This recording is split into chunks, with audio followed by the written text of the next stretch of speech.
नमो तस्स भगवतो अरहतो सम्मा सम्बुद्धस्स। नमो तस्स भगवतो अरहतो सम्मा सम्बुद्धस्स। नमो तस्स भगवतो अरहतो सम्मा सम्बुद्धस्स।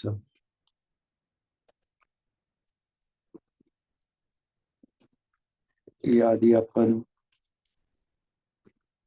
क्वालिटी लाईफ या दोन भागांमध्ये कशा प्रकारे इंद्रिय सुखांच्या जाळ्यात आपण अडकतो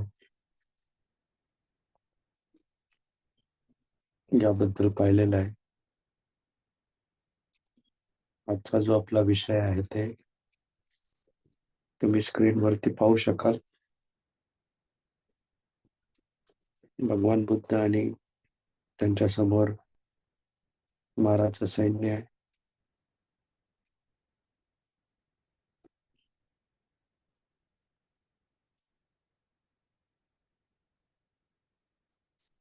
भगवान बुद्ध महाराजच्या सैन्याला 10 प्रकारचे सैन्य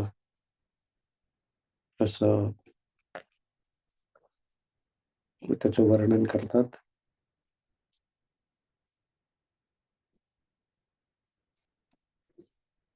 कामा ते पठमा सेना, द्वितीया अरति उच्यति, तृतीया कुपिपासा ते, चतुर्थी तन्हा पउच्यति, पंचमं थिन्न बद्धा ते, छठा भिरु पउच्यति, सप्तमी विचिकिच्छा ते, मक्कोथंबो ते अट्ठमो, लाभो सिलौको सत्कारो, मिच्छा लब्धो च यो यशो, यो चत्तानं समुंकसे, परे च अवजनाति. अशा प्रकारे भगवान बुद्धांनी महाराजच्या 10 सैन्यांचं वर्णन केलेलं आहे. कामा ते पठमा सेना, इंद्रिय सुख कामुक सुख ही पहिली सेना. द्वितीया अरति उच्यति, म्हणजे जे अरति म्हणजे असमाधान. तृतीया कुपिपासा, भूक आणि तहान तिसरी. चतुर्थी तन्हा पउच्यति, चौथी तृष्णा. पंचमं थिन्न बिद्धते, पाचवे म्हणजे सुस्तपणा आणि तंद्री. छठा भिरु पउच्यति, सहावी आहे भित्रेपणा. सप्तमी विचिकिच्छा ते, विचिकिच्छा म्हणजे शंका सात्वी. मक्को थंबो ते अट्ठमो, तिरस्कार आडमुठेपणा आठवा. लाभो सिलोको सत्कारो, लाभ प्रशंसा सन्मान ही 9वी. मिच्छालब्धो च यशो, मिच्छालब्धो चुकीची प्रसिद्धी, इतरांची निंदा करून. यो चत्तानं समुक्कसे म्हणजे स्वतःची प्रशंसा करणे ही 10वी. असे महाराजचं 10 सैन्य भगवान बुद्ध त्याचं वर्णन करतात. याच्यामध्ये कामा ते पठमा सेना म्हणजे भगवान इंद्रिय सुखांना पहिली सेना म्हटलेलं आहे. कृष्णा 4थ्या नंबरवरती. तर तुम्ही पाहू शकता की कशा प्रकारे भगवान बुद्धांनी काम म्हणजे इंद्रिय सुखांना इम्पॉर्टन्स दिलेला आहे. आपण पाहिलंय की कशा प्रकारे डोळ्यांनी आपण जे पाहतो, कानाने ऐकतो, नाकाने गंध घेतो, जिभेने चव घेतो आणि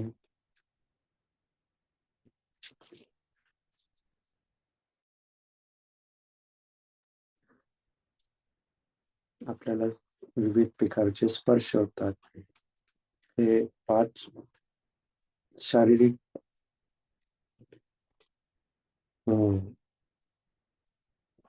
इंद्रिय आणि 6वं मन इंद्रिय, असं हे 6 इंद्रियांनी आपण नेहमी जगाचा अनुभव घेत असतो. आणि जेव्हा आपण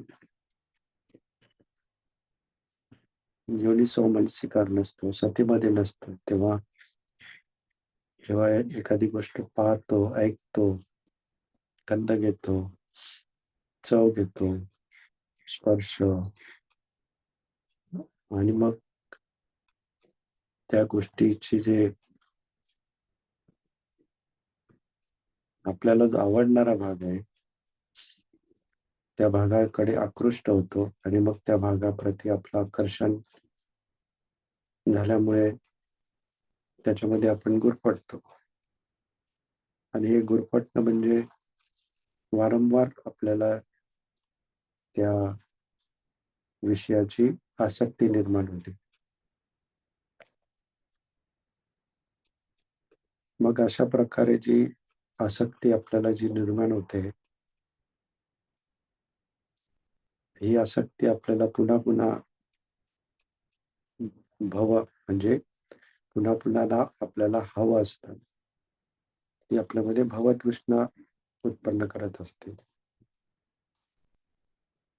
जसं की एखादा पदार्थ आपण चाखला, त्याची चव आपल्याला आवडली. मग पुन्हा कधीतरी आपल्या मनामध्ये तो पदार्थाविषयी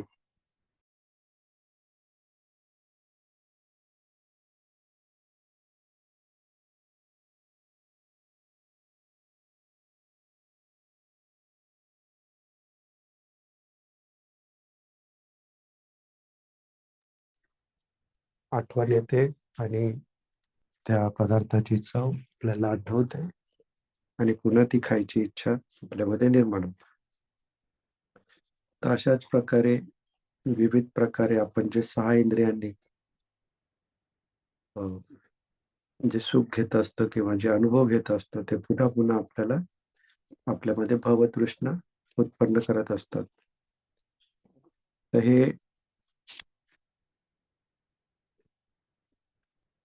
ही भवतृष्णा जी आहे ती पुन्हा-पुन्हा आपल्याला या जन्मामध्ये घेऊन येत असते. जे हे पहा आपण पाहिलं की जे बघण्याचं सुख आहे, खाण्याचं सुख आहे, सुगंधाचं सुख आहे, ऐकण्याचं सुख आहे, स्पर्शाचं सुख आहे. तर यांचा जो आपल्या भावतृष्णेवरती एक लिमिटेड म्हणजे एक सीमित मर्यादेत प्रभाव पडत असतो. परंतु तो खूप प्रभाव टाकणारा जो एक महत्त्वाचा विषय, त्याला कामेसुमिच्छाचारा असं म्हटलं जातं.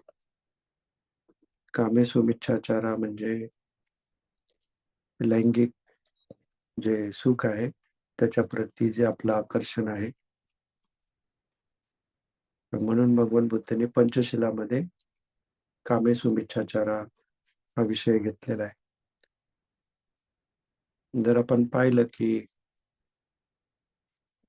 हे इतर जे सुख आहे त्याचं एक मर्यादेपर्यंत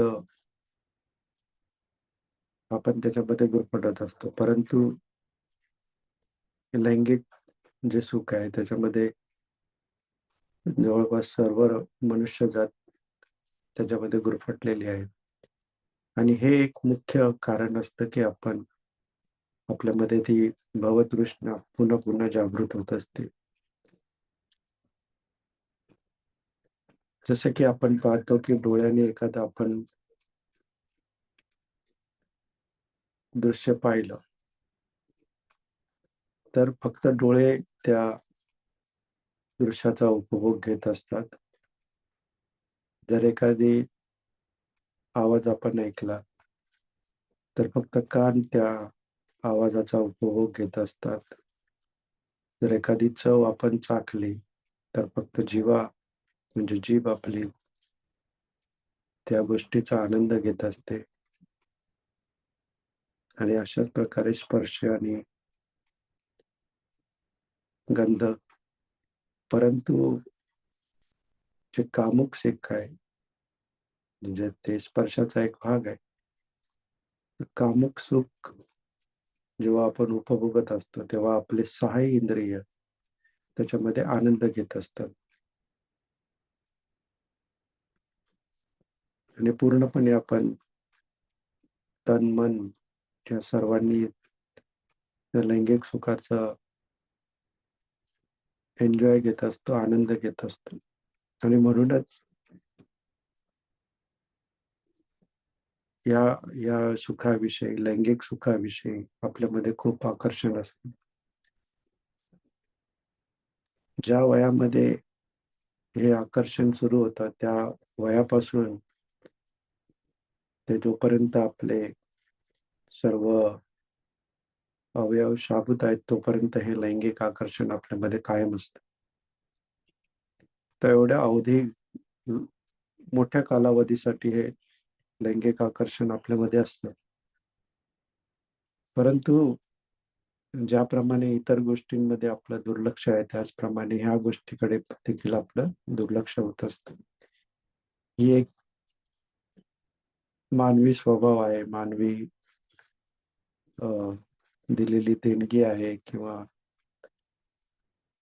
रिप्रोडक्शन, प्रजननासाठी आवश्यक असती मनुष्याची क्षमता आहे.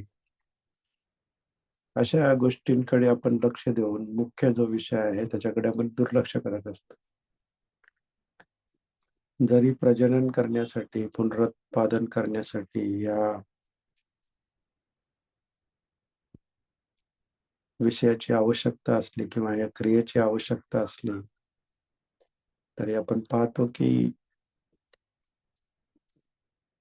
विवाहित झाल्याच्या नंतर 1, 2, 3 वर्षामध्ये आपल्याला आवश्यक तेवढे अपत्य प्राप्त झाल्याच्या नंतर देखील आपल्यामध्ये हे लैंगिक आकर्षण, लैंगिक सुखाविषयीची ओढ तेवढीच असते.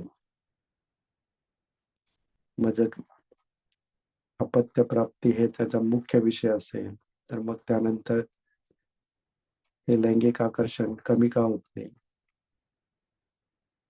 लैंगिक आकर्षणाविषयी आपली जी भूक असते ती बंद का होत नाही? कारण ती इनहरंट नेचर आहे आपल्यामध्ये. तर ते आपल्यामध्ये खूप खोलवर रुजलेली आहे. आणि ते खोलवर रुजणं ही म्हणजे वासना. जे आपली आसक्ती आहे त्याच्या आधी त्याचा उगम झालेला असतो. त्यामुळे कामा ते पद्मासनामध्ये भगवान बुद्धांनी त्यांना पहिलं स्थान दिलेलं आहे. भारतीय परंपरेनुसार आपण लैंगिक सुख, संभोग या गोष्टींना जेवढं आपण कमी बोलू, म्हणजे ते त्याला सभ्य म्हटलं जातं. परंतु जोपर्यंत ह्या विषयावरती आपण बोलत नाही, त्या विषयाविषयी आपण विचार करत नाही, तोपर्यंत त्याचा आपल्या मनावरती असलेला पगडा किंवा जो इम्पॅक्ट आहे, तो आपण कमी करू शकणार नाही. म्हणून ह्या विषयावरती विचार करणं, बोलणं, समजून घेणं खूप आवश्यक आहे. लैंगिक सुखाचा पगडा इतका भारी असतो की त्यामुळे आपण आपल्या जोडीदार आहे, लाईफ पार्टनर आहे, त्याच्याविषयीची आसक्ती आपल्या मनामध्ये नेहमीच असते. आणि ही आसक्ती आजच्या जन्मापुरतीच नाही, तर असंख्य जन्मापासून ती आपल्यामध्ये असते. आणि मग ती त्या पार्टनर विषयी, त्या जोडीदाराविषयी आपल्यामध्ये भवतृष्णा उत्पन्न होते. आणि मग पुन्हा पुन्हा असंख्य जन्मात आपण आपल्या जोडीदारासाठी पुन्हा पुन्हा भटकत असतो. याच्यासाठी एक सुंदर जातक कथा आहे भगवान बुद्धांनी सांगितलेली. भगवान बुद्धांच्या काळामध्ये एक भिक्खू असतो. तो भिक्खू, त्याचं नाव अस्सज अस्सज असतं. तर तो भिक्खू नुकताच प्रवचित झालेला असतो आणि त्याचं प्रवचित होण्याचं कारण म्हणजे त्याची पत्नी आहे ती मृत पावलेली असते आणि तिच्या मृत्यूच्या नंतर त्याला एकदम जीवनामध्ये कसल्याही प्रकारचा रस राहत नाही आणि मग ते जीवनामध्ये जे निरस्ता येते त्यामुळे ते प्रवंचित होतो आणि भिक्खू संघांमध्ये सामील होतो. तर बराच वेळ होतो तो भगवान बुद्धांनी जे सांगितलं आहे जशा प्रकारे ध्यान करणं किंवा जे भिक्खूंचे विनय पालन करणं ह्या गोष्टी तो बरेच दिवस होऊन देखील आत्मसात करू शकत नाही. पुन्हा पुन्हा त्याला त्याच्या पत्नीची मृत पत्नीची आठवण येत असते. मग हे सर्व त्याला सहन होत नाही आणि मग तो एके दिवशी भगवान बुद्धांकडे जातो. भगवान बुद्धांना सर्व हकीकत सांगतो आणि म्हणतो की मी अजून देखील माझ्या मृत पत्नीची जी आठवण आहे ती दूर करू शकत नाहीये. मी ध्यानाला बसलो की मला माझ्या मृत पत्नीची आठवण येत असते. तिचा विरह मला सहन होत नाही आणि माझं मन कशातही लागत नाही. भगवान बुद्ध शांतपणे त्याच्याकडे पाहत म्हणतात की फक्त याच जन्मामध्ये नाही तर तू आधीच्या जन्मामध्ये देखील अशाच प्रकारे तुझ्या पत्नीच्या मृत्यूने विरह विरह सहन न होऊन दुःखी झालेला आहेस.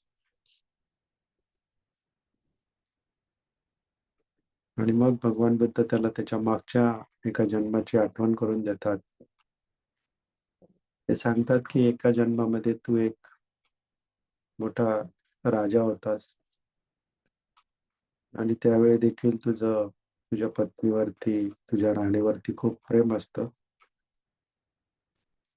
आणि काही कुठल्याशा आजाराने त्या राणीचा मृत्यू होतो आणि मग आता ज्याप्रमाणे तू दुःखी आहेस त्याचप्रमाणे तू त्यावेळी देखील खूप दुःखी झाला होतास आणि त्या राणीची शवपेटी आपल्या पलंगा शेजारी ठेवून जवळजवळ 7 दिवस तू त्या महालाच्या बाहेरच आला नाही आणि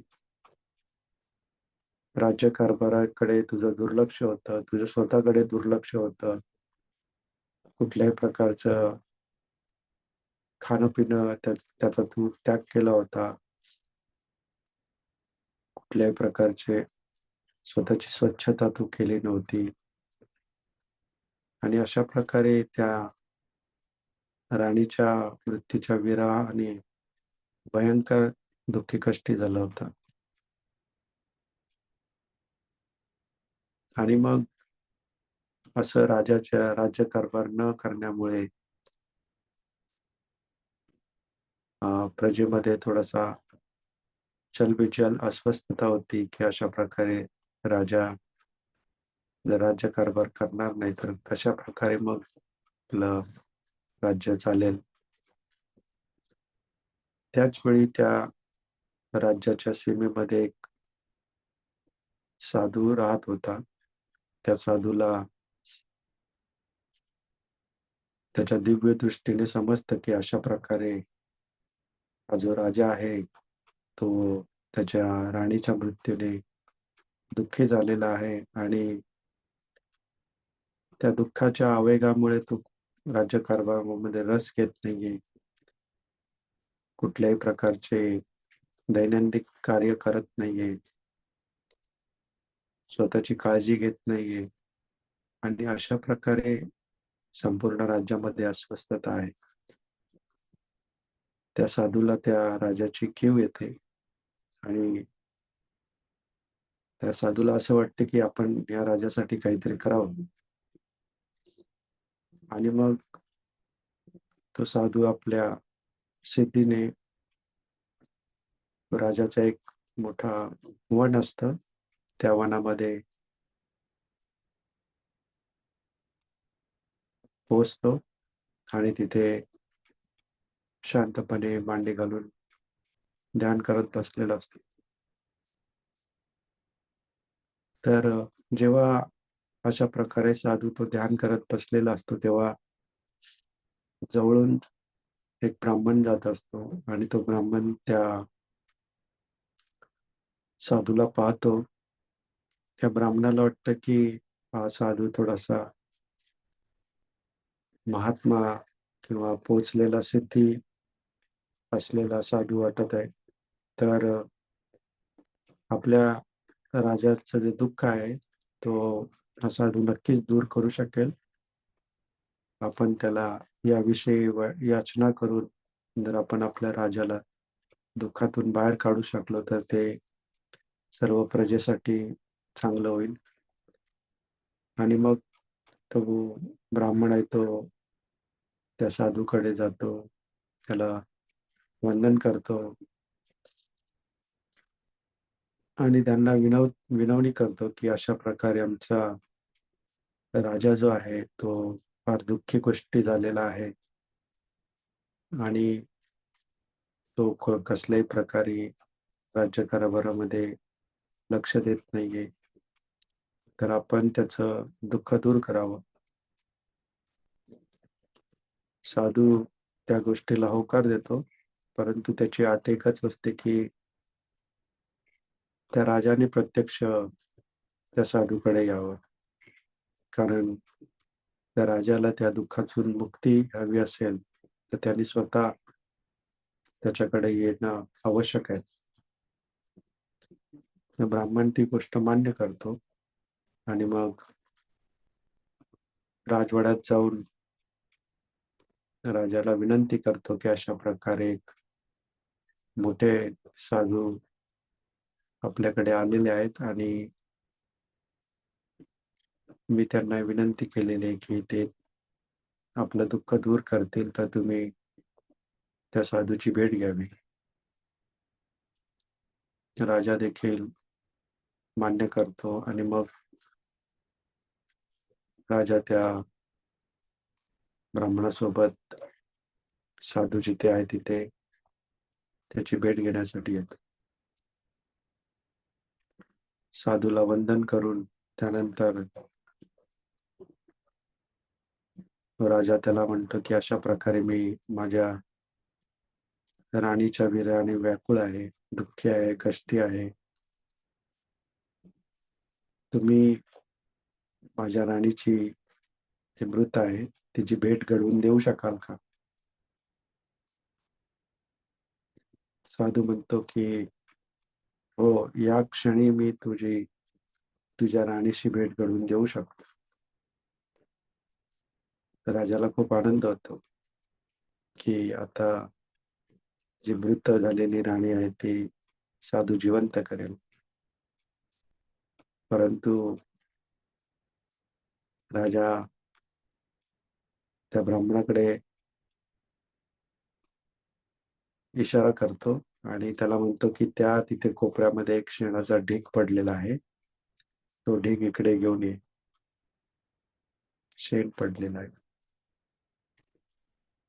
त्या ब्राह्मणाच्या लक्षात येत नाही. तर साधू काय म्हणतो त्याच्या लक्षात येत नाही. तर पुन्हा साधू त्यांना सांगतो, ब्राह्मणाला सांगतो की त्या कोपऱ्यामध्ये शेण पडलेलं आहे, ते शेण घेऊन ये. तर साधू ब्राह्मण तिथे एक वस्तू पडलेली असते. त्या वस्तूमध्ये ते शेण घेऊन येतं आणि मग त्या शेणाकडे बोट दाखवत साधू म्हणतो की या शेणामध्ये जे किडे आहेत, त्या किड्यामधली एक किडा तुझी राणी आहे. तिचा जन्म शेणातला किडा म्हणून झालेला आहे. ते ऐकून राजाला फार दुःख होतं. साधू पुढे म्हणतो की मी माझ्या शक्तीने त्या राणीला बोलण्याची शक्ती प्रदान करू शकतो आणि मी तिला विचारतो की अ, तुझे काही प्रश्न असतील तर ते मी तुला त्या, मृत राणीला, जी आता किडा आहे, तिला विचारतो. राजा त्या गोष्टीला तयार होतो आणि मग त्या शेणातला किडा जो राणी आहे, त्या राणीला तो साधू बोलण्याची शक्ती प्रदान करतात आणि मग राजाच्या मर्जीनुसार तिला पहिला प्रश्न विचारतात की पूर्वीच्या जन्मी तू काय होती. तर साधूच्या सिद्धीमुळे तिला तिचा पूर्वीचा जन्म आठवतो आणि ती म्हणते की मी या नगरीमध्ये राणी होते आणि मला खूप माझ्या रूपाचा गर्व होता, राणी असण्याचा गर्व होता आणि त्या गर्वाच्या मुळे माझा या शेणातल्या किड्यामध्ये जन्म झालेला आहे. त्यानंतर राजाच्या इच्छेनुसार साधू दुसरा प्रश्न विचारतो, तू की तुला जो तुझे जे राजे होते, तुझा जो पती होता, त्याच्या बद्दल काय माहिती आहे का? तर ती राणी म्हणते, नाही, मला त्यांच्याबद्दल काय आठवत नाही, मला फक्त माझ्या स्वतःबद्दल आठवतं. तर हे ऐकून त्या राजाला फार धक्का बसतो की आपण ज्या राणीसाठी जीवापाड प्रेम केलं, तिच्यावरती इतका तिच्या मृत्यूमुळे आपल्याला इतका दुःख झालाय, पण तिला माझ्याबद्दल काहीच आठवत नाही. त्यानंतर साधू आणखीन प्रश्न विचारतो की तुला पुन्हा त्या राजाची पत्नी पुन्हा आवडेल का? तर ती जो शेणातला किडा असतो तो, आता माझा जन्म शेणातल्या किड्याचा झालाय, आता मी इथे माझा जो जोडीदार आहे तो निवडणार, मला आता कुठल्याही इतर जोडीदाराची आवश्यकता नाही. तर अशा प्रकारे जेव्हा तिचं उत्तर आहे राजा ऐकतो, तेव्हा त्याच्या दुःखाचा जो डोंगर असतो तो एकदम हलका होऊन जातो की जिच्यासाठी आपण एवढे दुःख आहोत, तिला आता ना आपली आठवण आहे, ना आपल्याला परत भेटण्याची इच्छा आहे, नाही तिच्याकडून पण अशी अपेक्षा करणं म्हणजे चूक आहे. तर अशा प्रकारे जेव्हा सत्य परिस्थिती ते राजाच्या समोर येते आणि कशा प्रकारे फक्त आपणच त्या मृत राणीच्या बद्दल आसक्त आहोत, पण जी राणी मृत झालेली आहे तिचा दुसरा जन्म झालेला, तिला या गोष्टी आठवत नाही आणि तिला ह्या गोष्टीचा काही संबंध देखील नाही आणि ती तिच्या नव्या जन्मामध्ये असून तिथे ती आपलं नवीन जीवनाची सुरुवात केलेली आणि मी या गोष्टीला, या दुःखाला कवटाळून बसलेलो आहे. या गोष्टीची त्याला उपरती होते आणि तो त्याच्या दुःखातून दूर होतो आणि मग पुन्हा योग्य प्रकारे राज्यकारभार करण्यासाठी सुरुवात. तर अशा प्रकारे गोष्ट सांगून भगवान बुद्ध पुढे सांगतात की तो जो राजा होता, तो तू म्हणजे तो भिक्खू जो आता भगवान बुद्धांना विचारतोय की मला माझ्या पत्नीच्या विरहामुळे ध्यान करता येत नाही, तर तो होता. जो ब्राह्मण होता तो सारिपुत्त होते आणि जो साधू होता तो मी होतो. मी म्हणजे स्वतः भगवान बुद्ध.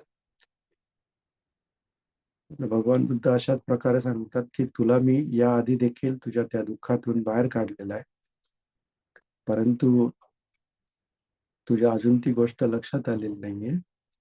तर अशा प्रकारे एका जन्मानंतर दुसऱ्या जन्म, दुसऱ्या जन्मानंतर तिसऱ्या जन्म, अशा असंख्य जन्म आपल्यामध्ये अशा प्रकारची भवतृष्णा असते आणि मग हे हे दूर करण्यासाठी आपण आर्य अष्टांगिक मार्गाचं पालन करून या जे आपले दुःख आहे ते दूर करून या जन्म मृत्यूच्या फेऱ्यातून दूर व्हायचे, अशा प्रकारे त्याला आणखीन उपदेश करतात. आणि तो उपदेश ऐकून त्या भिक्खूला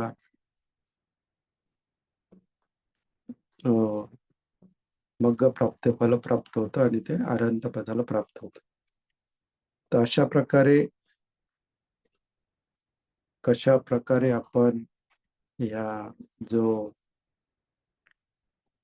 लैंगिक सुखामुळे कशा प्रकारे आपण आपले जे जोडीदार आहे त्याच्यामध्ये अडकत असतो, किंवा त्यांच्या प्रती आपण आसक्त होत असतो, आणि मग ती आसक्ती आपल्या दुःखासाठी कारणीभूत होते. आणि म्हणून आपण या गोष्टीवर विचार करणं, सखोल विचार करणं आवश्यक आहे. धम्मामध्ये असताना गोष्टी आपल्याला योग्य प्रकारे पाहणं, भगवान बुद्धांचे उपदेश आहेत ते आत्मसात करणं खूप आवश्यक आहे. तर ज्या प्रकारे 6 इंद्रियांनी आपण जे सुख उपभोगत असतो आणि त्याला आपण परमनंट, म्हणजे हेच अंतिम सुख आहे हे मानत असतो, परंतु हे अंतिम सुख हे एक भ्रम असतो आपला, आणि तो असंख्य दुःखांना जन्म देत असतो. तर म्हणून वारंवार आपण जे काही करत आहोत, जे सुख उपभोगत आहोत, त्याविषयी आपण चिंतन करणं, मनन करणं आवश्यक आहे. जेव्हा जेव्हा आपण एखाद्या गोष्टीकडे आकृष्ट होत आहोत, एखाद्या रूप दृश्याकडे आकृष्ट होत आहोत, जेव्हा एखाद्या गंधाकडे आकृष्ट होत आहोत, जेव्हा एखाद्या आवाजाकडे आकृष्ट होत आहोत, जेव्हा एखाद्या स्वादाकडे आकृष्ट होत आहोत, जेव्हा एखाद्या स्पर्शाकडे आकृष्ट होत आहोत, तेव्हा त्याच्यामध्ये जो असलेला धोका आहे तो आपल्याला लक्षात येणं आवश्यक आहे. आणि कशा प्रकारे वारंवार आपण ह्या गोष्टींमध्ये अडकत आहोत हे आपल्याला समजून घेणं आवश्यक आहे. जसं की आपण एखाद्या ठिकाणी जातो आणि तिथल्या निसर्ग सौंदर्यामध्ये आपण पाहतो निसर्ग सौंदर्य, आणि पटकन आपल्या तोंडातून शब्द येतात की आहा किती सुंदर आहे, आहा किती सुंदर आहे. हे ज्या क्षणी आपल्या तोंडातून बाहेर येत असतं तेव्हाच आपण त्या माराच्या जाळ्यामध्ये अडकत असतो. त्यानंतर तिथे सेल्फी घेणं, तिथे फोटो तिथे काढणं, त्या दृश्याची फोटो काढणं, हे आपल्याकडून होत असतं. आणि मग आपण माराच्या त्या जाळ्यामध्ये आणखीन गुरफटत असतो. सेल्फी काढणं, फोटो काढणं वाईट नाही, परंतु अशा प्रकारे आपण त्या गोष्टीमध्ये गुरफटत असतो. जर आपण एखादं दृश्य पाहिलं आणि आपण सतीमध्ये आहोत, ठीक आहे, हे एक दृश्य आहे, सुंदर आहे, परंतु यापेक्षा देखील अधिक सुंदर दृश्य असू शकेल, असं आपल्या मनामध्ये विचार येऊ शकतो. एखादा ध्वनी आहे, गोड आहे, ठीक आहे, हा ध्वनी गोड आहे, परंतु यापेक्षा देखील अधिक ध्वनी असू शकेल, यापेक्षा अधिक स्वाद असू शकेल, यापेक्षा अधिक स्पर्श असू शकेल. अशा प्रकारे जेव्हा आपण वाईजली, म्हणजे प्रज्ञेने विचार करू, तेव्हा त्याच्यामध्ये आपण गुरफटणार. म्हणून आपण त्या दृश्याचा, त्या स्वादाचा, त्या रसाचा, त्या गंधाचा आस्वाद घेतला नाही असं होतं का? अजिबात नाही. तर आपण सजग राहिलो, सती राहिलो, आणि आपण त्यामध्ये गुरफटलो नाही. तर अशा प्रकारे आपण अलिप्त राहून देखील हे 6 इंद्रियाने जे आपल्याकडे येत आहे, त्याला आपण अनुभवू शकतो. त्याच्यामध्ये आनंद घेण्यापेक्षा अनुभवू शकतो आणि अनुभव हे येत असतात आणि जात असतात. ते निरंतर राहत नाही. पण जेव्हा आपण आनंद त्याच्यामध्ये घेत असतो, त्या आनंदाची आपल्यामध्ये खोलवर रुजत असतात आणि मग ते आणखीन दुःखांना जन्म देतात. अनुभव अनुभव येतात जातात. ते आपल्यामध्ये कसल्या प्रकारचं दुःख उत्पन्न करत नाही. तर ही अशी सजगता आपण नेहमी आपल्यामध्ये जागरूक ठेवणं आवश्यक आहे. आणि अशा प्रकारची सजगता योनिसो मनसिकार जेव्हा आपण ठेवू, तेव्हा नक्कीच आपण माराच्या जाळ्यामध्ये अडकणार नाही. तर हे वारंवार करणं आवश्यक आहे. आणि हे वारंवार जेवढं आपण करू, तेवढं आपण आपल्याला स्वतःला मारापासून दूर ठेवू. मारा म्हणजे काही असे आपले जे विचार आहेत, त्या विचारांच्या प्रती जे आपलं आकर्षण आहे, जे इंद्रिय सुख आहे, त्याच्या प्रती जे आकर्षण आहे, त्याच्या आतमध्येच मारा लपलेला आहे. जे एक थेरी आणि माराचं जे संभाषण आहे, तर त्याच्यामध्ये मारा म्हणतो, की मी असं तुमच्याकडे येतच नाही. तुमची जी 6 इंद्रिय आहेत, ती 6 इंद्रियच माझं काम करत असतात. म्हणून मला प्रत्यक्ष येण्याची आवश्यकताच नाही. तेव्हा ती थेरी म्हणते, ही 6 इंद्रिय आहे. याच्यामध्ये तू आहेस. मग ठीक आहे ना, ही 6 इंद्रिय तू घेऊन जा. मला त्याची काही आवश्यकता नाही. बट थेरी भगवान बुद्ध, मला वाटतं भगवान बुद्ध असं म्हणतात. तर 6 इंद्रिय घेऊन जा म्हणजे काय? तर जेव्हा 6 इंद्रियांनी जे काही आपण अनुभव करत आहोत, जेव्हा आपण त्याच्यामध्ये गुरफटणार नाही, जेव्हा त्याच्यामध्ये आपण आस्वाद घेणार नाही, जेव्हा आपण त्याला योनिसो मनसिकार किंवा सतीने त्याला पाहू, तेव्हा ते 6 इंद्रिय घेऊन जा, असं आपण म्हणू शकतो. म्हणजे हे मी स्वतः तर नाहीच आहे, पण हे जे अनुभव देखील हे माझे नाही आहेत. अनित्य आहे, दुःख आहे आणि अनात्मा आहे. तर हे अशा प्रकारे जेव्हा आपण प्रत्यक्ष 6 इंद्रियांना पाहू, ते 6 इंद्रियामध्ये असलेलं जे आपलं आकर्षण आहे, त्याला पाहू. पण त्याला पाहिल्यानंतर मग आपल्याला आणखीन जास्त एफर्ट्स लावण्याची गरज नाही. कारण आपल्याला तिथेच आपल्याला समजले आहे, की हे अस्साद, दिनेवान निस्सरण कशाप्रकारे करायचं. अस्साद म्हणजे याच्यामध्ये काही इसेन्सच नाही, याच्यामध्ये काही सारच नाहीये. आदिनव म्हणजे त्याच्यामध्ये काही धोके आहेत, ते आपल्या लक्षात येतात. आणि हे त्याच्यामध्ये सार नाही, त्याच्यामध्ये धोके आहेत, हे पाहिल्याने तर आपोआपच निस्सरण होतं. निस्सरण म्हणजे हे सरळ म्हणजे गोल-गोल फिरणे. निस्सरण म्हणजे हे गोल-गोल फिरण्यामधून बाहेर पडणे. तर हे जे आपण इंद्रिय सुखांमध्ये गुरफटत असतो आणि पुन्हा-पुन्हा त्या गोष्टींची, त्या विषयांची आपल्यामध्ये आसक्ती होत असते. म्हणजे हे गुरफटणं म्हणजे गोल-गोल फिरणं, सरण. आणि त्याची जी खरी परिस्थिती आहे ती आपण जेव्हा अनुभवतो, राहतो आणि मग त्याच्यापासून दूर होतो आणि तेव्हा हे निस्सरण होऊन जातं. म्हणजे गोल-गोल फिरणं थांबून जातं. तर अशा प्रकारे हे आपल्याला जे इंद्रिय सुख आहे याच्याकडे लक्ष देणं आवश्यक.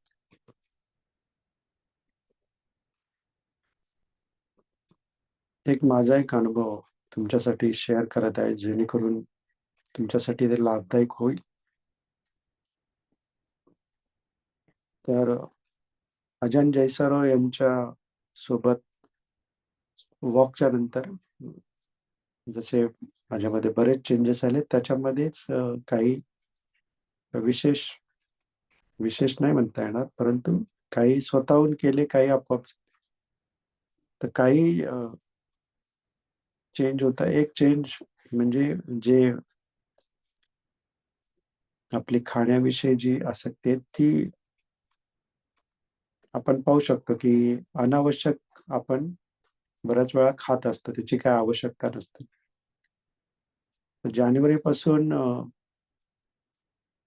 ऑफिसमध्ये असताना मी जो सकाळी ब्रेकफास्ट असायचा तो मी बंद केला आणि फक्त लंच घ्यायचो मी. तर जेव्हा मग कलिग सगळे कॅन्टीनला जायचे, तर मी त्यांच्यासोबत जायचो. पण मी ते तिथे जाऊन फक्त चहा घ्यायचो. ब्रेकफास्ट करत नव्हतो. तर ठीक आहे, मी ठरवलं होतं, की नाही याची काही आवश्यकता नाहीये. लंच आपण खातो. त्यांनी तेवढं योग्य आहे. त्याच्यापेक्षा जास्तची आवश्यकता नाही. बऱ्याचदा असं व्हायचं, की ब्रेकफास्ट केल्यामुळे दुपारी लंचच्या वेळी तेवढी भूक लागायची नाही आणि मग लंचची वेळ आहे, मग तेव्हाच खाणं आवश्यक आहे म्हणून खाऊ लागायचं. परंतु जेव्हा मी ब्रेकफास्ट स्किप केला, बंद केला, त्यानंतर जो लंच वेळ आहे त्याच्यामध्ये चांगली भूक लागायची आणि व्यवस्थित जेवण जायचं. तर हे एक चांगल्या प्रकारचा अनुभव होता आणि मग मी बराच दिवस ते तसंच कंटिन्यू केलं. परंतु माझा अनुभव असा होता, की जेव्हा आम्ही सर्व कलीग कॅन्टीनला जायचो, मी फक्त चहा घ्यायचो, तेव्हा एक थोडासा पूल होता. म्हणजे खेचलं जायचं, की आपण आता ब्रेकफास्ट करूया, असं प्रत्येक वेळी मनामध्ये येत होतं. तर आज जवळ-जवळ 5 महिने झाले. तर हा पूल बरेच दिवस होता. की काही विशेष पदार्थ असेल तर खाण्याची इच्छा व्हायची. एखाद वेळेस मी खायचो पण आवश्यकता नसताना. तर मग एक 3-4 महिने हे असंच चालू होतं. तर परंतु माझा लंचचा अनुभव चांगला होता, की लंचमध्ये चांगली भूक लागते आणि व्यवस्थित जेवण जातं. त्यामुळे मी थोडंसं रेजिस्ट करायचो. थोडासा विरोध करायचो, की ठीक आहे लंचमध्ये खाऊ. परंतु हा पूल काही जात नव्हता आणि मला समजत नव्हतं का हे आकर्षण का आहे? तर एकदा असंच बसलेलं असताना चहा मी घेत होतो. बाकी सगळे ब्रेकफास्ट कलीगचा चालू होता आणि एक जस्ट थॉट माझ्या मनात आलं, की हा पूल का आहे? हे मला का आकर्षण आहे? मला एवढं समजते, की मला याची आवश्यकता नाहीये. लंचमध्ये मी जेवणारच आहे. माझ्याकडे लंच पण उपलब्ध आहे. मग एवढं आकर्षण असण्याचं का कारण आहे? तर त्यावेळी पटकन माझ्या मनामध्ये असा विचार आला, की गेली जेवढे मी जॉब करतोय जवळ-जवळ 30 वर्ष झाली. 30 वर्ष आपण ही क्रिया करत आहोत. म्हणजे आपण ब्रेकफास्ट घेत आहोत. आणि त्या 30 वर्षाचे जे त्याला संखार म्हटलं जातं, ते संखार अक्युमुलेट झालेले आहेत. आणि ते संखार ते सारखे-सारखे आणखीन ते पूल करत आहेत, की हे तुला आवश्यक आहे, तर खा. ब्रेकफास्ट कर, ब्रेकफास्ट कर, ब्रेकफास्ट कर. आणि ज्या क्षणी तो माझ्या मनामध्ये विचार आला, की 30 वर्ष झाले आपण ब्रेकफास्ट करत आहोत आणि आता आपण तो बंद केलेला आहे. फक्त हे 30 वर्षाचे जे संखार आहेत ते त्याला पूल करत आहेत आणि त्या क्षणी ती जे आकर्षण होतं, तो पूल होता, तो कमी झाला. मी म्हणत नाही नष्ट झाला, कमी झाला. मला जो दडपण होतं ते एकदम कमी झालं आणि त्यानंतर आता तो असं जाणवतच नाही, की ब्रेकफास्ट करावा. थोडंसं थोडासा पूल आहे तो अजून देखील, पण पूर्ण नष्ट झालेला नाहीये. मी काही क्लेम करत नाही पूर्ण नष्ट झालाय. परंतु ते जो अतिशय दडपण होतं ते खूप कमी झालेलं आहे. तर अशा प्रकारे आपण पाहू शकतो की जे आपल्या सवयी असतात, त्या सवयीमुळे ते जी आपल्या मनालाही आपल्याला स्वतःलाही सवय लागलेली असते, ती आपल्याला खेचत असते, त्याकडे आकर्षित करत असते. तर हे समजणं आवश्यक आहे. हे प्रज्ञेने समजणं, स्वतःहून समजणं खूप आवश्यक आहे. आपण खूप धम्मा टॉक ऐकतो, खूप सगळ्या गोष्टी ऐकत असतो, परंतु प्रत्यक्ष जेव्हा त्याचं अप्लाय करणं असतं किंवा त्याचा वापर करणं असतं, तेव्हा आपण तेवढे सती राहत नाही आणि मग आपण त्याच्यामध्ये गुरफटून जातो. म्हणून सती राहणं खूप आवश्यक आहे. म्हणून स्वतः सारखं विचार करणं आवश्यक आहे. मी जेव्हा तो थॉट ड्रॉप केला, की का हा पूल आहे, का हे खेचलं जात आहे, तेव्हा पटकन जे प्युअर माइंड आहे त्याने उत्तर देऊन टाकलं आणि तो पूल संपला. तर अशा प्रकारे आपण देखील सतत ध्यानामध्ये राहणं, चिंतन करत राहणं, स्वतः गोष्टी समजून घेणं खूप आवश्यक आहे. फक्त डोळे मिटून बसलं, ध्यान केलं म्हणजे सर्व गोष्टी होतात. ह्या सर्व गोष्टी सपोर्टिंग असतात. ध्यान सपोर्टिंग असतं. ध्यानाच्या नंतर ते आपले अनुभव असतात. त्याला प्रत्यक्ष अनुभवणं आणि त्याचं विमर्श करणं म्हणजे त्याच्यावरती विचार करणं हे खूप आवश्यक आहे. तर अशा प्रकारे काम जे आहे हे आपल्यावरती खूप प्रभावशाली असतं आणि आपल्याला ते पुन्हा या गोष्टींकडे खेचत असतं आणि म्हणून आपल्याला सजग राहणं, सती राहणं खूप आवश्यक आहे. आणि जे काम आहे त्याला समजून घेणं हे खूप आवश्यक आहे. म्हणून हा आजचा विषय घेतलेला आहे. खूप डीप टॉपिक आहे.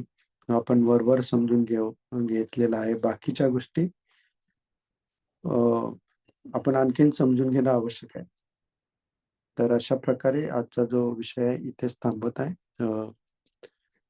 आपल्या सर्वांना हे जे 10 माराचे जे सैन्य आहे त्याच्यापासून दूर होऊन जी आपली ध्यानाची प्रगती आहे ती अखंडपणे होऊन सर्वांना निब्बाण प्राप्त हो अशी मंगल कामना आणि आजचा जो विषय आहे तो इथेच थांबवत आहे. साधू साधू साधू.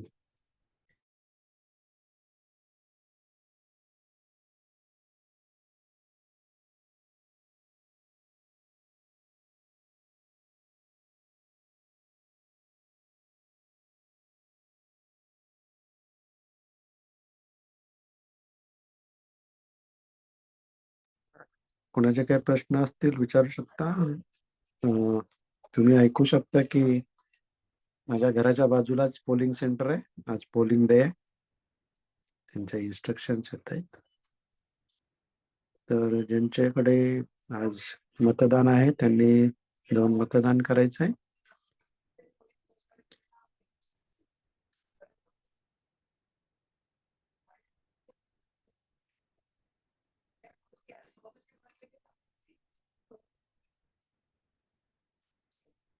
अनम्यूट करा. हॅलो, बोला. नमो बुद्धाय सर. बोला. आजचा विषय खूप सुंदर घेतला आणि अगदी मला असं वाटतं की माझ्यावरच होतं. असंच माझं पण चिंतन मनन चाललेलं असतं. गुड. खूप सुंदर घेतलं, खूपच छान. खूप धन्यवाद तुम्हाला. नेहमी तुमचे टॉक खूप सुंदर असतात सरांचे, तुमचे खूप खूप सुंदर. आणि याच्याने आम्हाला अजून जास्त उत्साह येतो धम्मामध्ये टॉक ऐकायला पण आणि प्रॅक्टिस करायला पण खूप उत्साह येतो. खूप सुंदर असतात तुमचे धम्म टॉक सरांचे तुमचे. गुड. चांगला आहे. जसा भगवंताची वाणी आहे, जसा भगवंतानी अभ्यास सांगितलाय त्याप्रमाणेच तुम्ही सर्व सांगतात. खूप छान. साधू साधू साधू. म्हणूनच धम्मश्रवणाला भगवान बुद्धांनी स्वतः पत्ती फलाचा एक भाग सांगितला आहे. कारण धम्मश्रवण केल्याने आपली जी प्रज्ञा आहे ती विकसित होत असते आणि प्रज्ञा विकसित झाल्यानंतर आपली समाधी देखील विकसित होत असते. हो, अगदी बरोबर आहे. ह्या सर्व गोष्टी एकमेकाशी रिलेटेड आहे. म्हणून दररोज धम्मश्रवण करणे खूप आवश्यक आहे.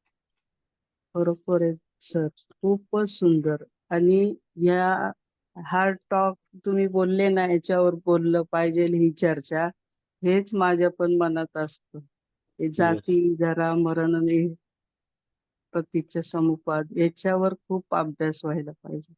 येस. खूप छान. खूप खूप खूप धन्यवाद तुम्हाला. Okay, thank you. ओके.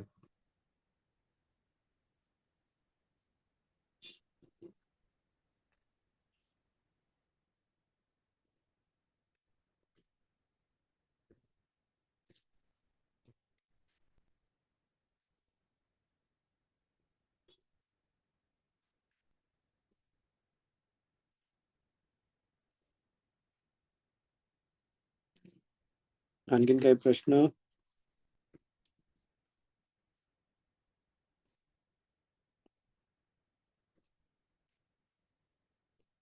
हॅलो हा, सर, एक प्रसंग शेअर करायचा होता. बोला.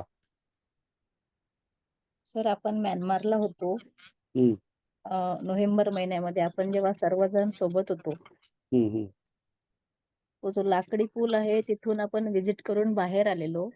येस. यामिनी मॅडम, आम्ही, रुशाली, मी, संगीता, त्याच्यानंतर लता गवई, त्यांची मुलगी.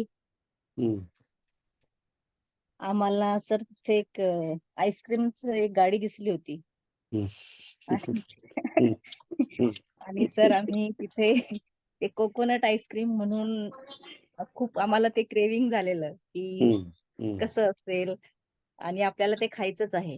हम्म, तर 1-2 जणांची पर्स गाडीमध्ये असताना सुद्धा सगळ्यांनी ऍडजस्ट करून ते हम्म. मला पण अशा प्रकारे आम्ही ते आईस्क्रीम घेतलं. आणि तुम्ही खूप दूर उभे होतात, तुम्ही आमची गंमत बघत होतात. आणि जेव्हा आम्ही गाडीमध्ये आलो तेव्हा तुम्ही आम्हाला प्रश्न विचारला होता की तुम्ही स्वतःला प्रश्न विचारा की जर तुम्ही खाल्लं नसतं तर काय झालं असतं. हम्म. तसाच एक प्रसंग सर याच्यामध्ये सुद्धा हॉटेलमध्ये सुद्धा झालेला हम्म, की हा पदार्थ जर तुम्हाला भेटला नसता तर काय झालं असतं. हम्म, वारंवार जिभेचं का ऐकावं. हम्म. तर आताही कुठे बाहेर गेलो सर तर तुमची आठवण येते आणि असं वाटतं की नाही, सर जे म्हणत होते ते बरोबर आहे, आपण एकदा बघूया, ट्राय करूया. आणि तसं आम्ही ट्राय करतो सर की नाही जर खाल्लं किंवा नाही जर इथे आपण गेलो तर काय फरक पडणार आहे. तर ते एक सती वाढलेली आहे सर खूप. म्हणजे सती तर वाढलेलीच आहे, पण ह्याच्यामध्ये स्पेशली ह्या विषयांमध्ये. हा, तर आज तो प्रसंग आठवला सर मला. हा. आपलं जे वाहून जाणं आहे ना ते आपण स्टॉप करू शकतो. Yes sir, yes. आणि हे ते खूप महत्वाचं आहे. जेव्हा आपण वाहून जाणं थांबवू ना तेव्हा मग ती आपली सती आणखीन वाढेल आणि आपल्याला समजेल की अरे ह्या गोष्टी अनावश्यक असतात. आपण उगाचच धावत असतो. या गोष्टींची काही गरज नसते. आपण फक्त आपलं जे इंद्रिय सुख आहे किंवा जे 6 इंद्रिय आहेत त्यांना शांत करण्यासाठी या सगळ्या गोष्टी करत असतो. पण बेसिकली त्यांना काहीच गरज नसते. आणि मग आपण त्याच्यामध्ये गुरफटत जात असतो. तर हे जेव्हा असे खूप प्रसंग होतील त्यामुळे नंतर आपण आपल्यामध्ये आपोआपच उपेक्षा निर्माण होते. आणि मग कुठलाही पूल राहत नाही. मग कुठलीही वस्तू पाहिली, काय राहिली, आपण ते खाऊ शकतो. परंतु मग समतेने आपण ते खातो. उपेक्षेने खातो. ठीक आहे. पोट भरायची वस्तू आहे. आपण खाऊ शकतो. एखादा खूपच आसक्ती निर्माण झाली, तेव्हा देखील आपण खाऊ शकतो. पण आपण तेव्हा सजग राहणं आवश्यक आहे. ठीक आहे, एक टेस्ट म्हणून मी पाहत आहे. परंतु ची ते टेस्ट ह्याच्यापेक्षा सुंदर किंवा ह्याच्यापेक्षा चांगली टेस्ट नाहीयेच आहे असं असं अजिबात नाहीये. ह्याच्यापेक्षा देखील टेस्टी पदार्थ आहेत. असा आपण विचार करून ते खाऊ शकतो. परंतु तिथे आपण सजग असणं खूप आवश्यक आहे. तर हे वारंवार आपल्यामध्ये राहिलं झालं पाहिजे. वारंवार जेवढं होईल तेवढं आपला जो कामछंद आहे तो दूर होईल. आणि कामछंद आपला सगळ्यांना माहिती आहे पंचनिवारणमधला सगळ्यात मोठा अडथळा आहे. बरोबर. Yes sir. Good thank you sir. Good good. Thank you sir. Thank you so much. साधू साधू sir.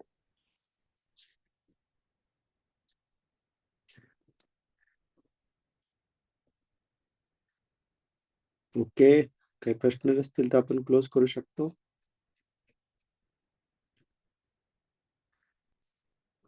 May be tomorrow last day आहे, परंतु 22 तारखेला बुद्ध पौर्णिमा आहे. त्या दिवशी आपलं जे सेशन आहे 4 वाजता सुरू होईल. चालेल का सगळ्यांना? सकाळी 4 वाजता. बुद्ध पौर्णिमा 22 तारीख.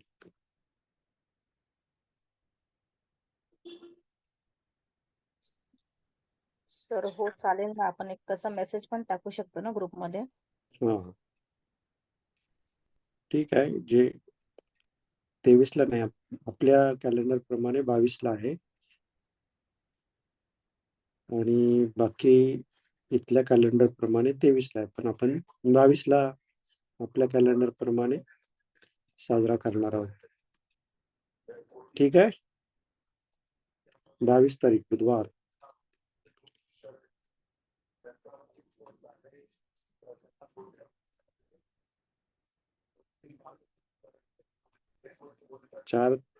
चार ते 6:30 नेहमीप्रमाणे, किंवा 6 पर्यंत ठेवू शकतो आपण. त्या दिवशी देखील एक टॉक होईल, कारण एवढ्या ऑस्पिशियस दिवशी धम्म ऐकणे खूप चांगलं असेल. मे बी सर अवेलेबल असतील तर सर, नाहीतर मी. ठीक आहे. जेवढे असतील, काही 10-15 असले तरी काय हरकत नाही, पण आपण 4 वाजता सेशन सुरू करूया. तसं आपण ग्रुपमध्ये मेसेज देखील टाकूया. ठीक आहे. आजचा आपण सेशन इथे संपवत आहोत. धन्यवाद.